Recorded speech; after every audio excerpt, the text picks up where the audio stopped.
পুরীতে এসে গেছি ফাইনালি। আর এখন বাজে হচ্ছে সকাল 10:20। তো যাই হোক, হোটেল রুম পেয়েছি, এবার ফ্রেশ হব, তারপর খাওয়া দাওয়া করবো। এই যে ছেলেকে খাওয়াবো। আচ্ছা চলো রাখি।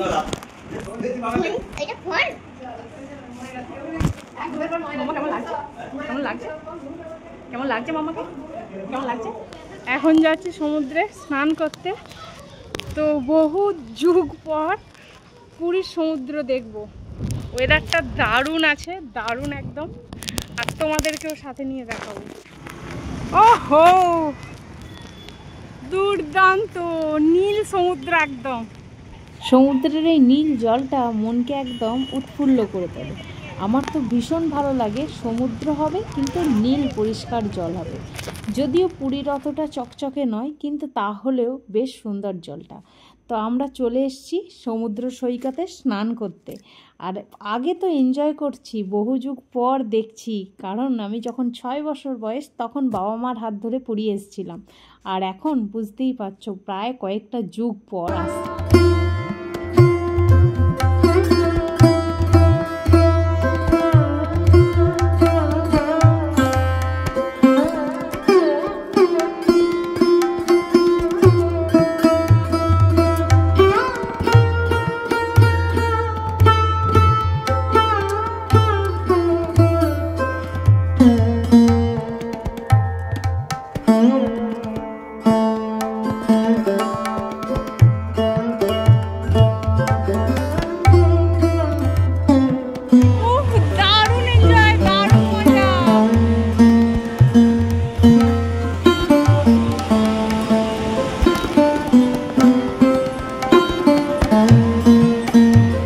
কথাতেই আছে পুরীর সমুদ্রের ঢেউ কিন্তু মারাত্মক তেজ।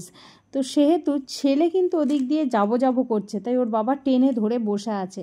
তাতেও ছেলের মাথা পর্যন্ত জল চলে এসছে এবং খানিক জল খেয়েও ফেলেছে, যার ফলে ছেলের প্রচণ্ড শরীরও খারাপ হয়ে গিয়েছিল পরবর্তীতে। যাই হোক, এখন মজা করছি আজকের দিনটা। আজকের দিনের মজাগুলোই দেখো, আমরা 3 জনেই মানে 2 বোন আর আমি মিলে চুটিয়ে মজা। আর এরপর চলে এসেছি আমার বরের হাত ধরে সমুদ্রের ঢেউ কাটাতে। তো বর তো আস্তে আস্তে ঢেউ কাটাতে কাটাতে আমাকে চাইছে আর একটু এগিয়ে নিয়ে যাবে যেখান থেকে ঢেউগুলো উঠছে। আমি তো ভয়ে যাব না করছি, কারণ আমার ভীষণ ভয় লাগছে। সত্যি কথা বলতে, মাথার উপর দিয়ে ঢেউ যাবে, কখন আচমকা এসে আছাড় দিয়ে দেবে তা বুঝতে পারবো না। যাই হোক, বরের সাথে হাত ধরে ধরে আগিয়ে চলেছি, আর ভয়ে পিছিয়েও আসছি আর ও টেনে টেনে নিয়ে যাচ্ছে, বলছে আমি আছি, চলো, ভয় নেই। বেশ ঘন্টাখানেক সমুদ্র সৈকতে দাপাদাপি হলো। তো স্নান হয়ে গেছে, সমুদ্র থেকে স্নান করে ছাদে চলে এসেছি চুল শুকাতে এবং জামা কাপড়গুলো মিলতে। সবচেয়ে মানে ভয়ঙ্কর জিনিস হচ্ছে জামা কাপড় থেকে বালি ছাড়ানো, অসহ্যকর একদম। যাই হোক, পরিষ্কার করে ছাদে এসেছি।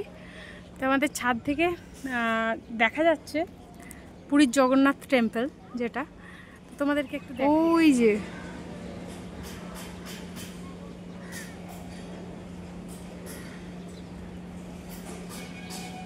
এই যে দেখতে পাচ্ছ, এই যে ওটা পুরীর জগন্নাথ টেম্পল। ডাব গাছে আড়াল রয়েছে, দেখো।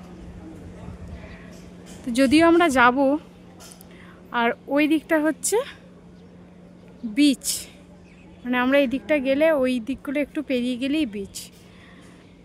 চলো, আজকে তো বৃহস্পতিবার, আজকে হচ্ছে 20 মার্চ।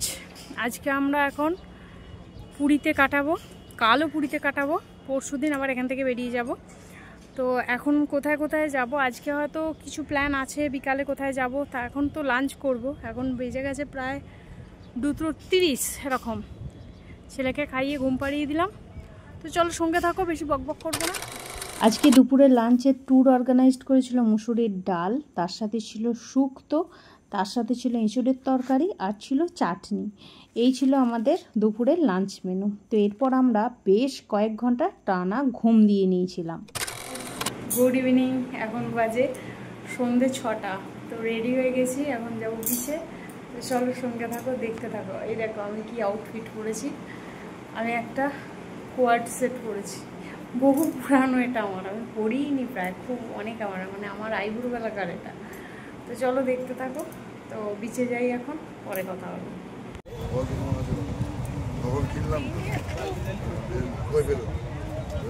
যে বীজ মার্কেটে চলে এসেছি, মানে এটা বীজ মার্কেট মেন নয়, এটা আমরা যেখানে হোটেল পেয়েছিলাম ওই লাইট হাউসের কাছেই বীজ মার্কেটটা।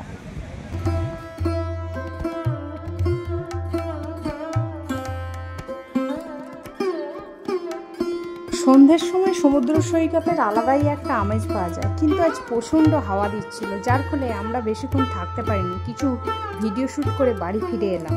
Hello, good morning. আজ হচ্ছে 21 মার্চ। তো আজকে এখন বাজে হচ্ছে সকাল 5টা। তো এখন যাব জগন্নাথদেব মন্দির দর্শন করতে। তো ভোর 5টা সকাল সকাল যাবো, কারণ ওখানে তো একটা লাইন দিয়ে পুজো দেওয়ার ব্যাপার আছে। তো রেডি হয়ে গেছি অলরেডি। আর তো চলো তোমরা দেখতে থাকো। চোখ জ্বলছে একদম, ঘুমের অবস্থা খুব খারাপ। যাই ঘুরতে এসেছি, এখন ঘুম বললে কিছুই মানে রাখলে চলবে না। তো চলো সঙ্গে থাকো, সারাদিন কী করে দেখতে থাকো। আর তোমাদের ভালো লাগলে অবশ্যই চ্যানেলটিকে সাবস্ক্রাইব করো।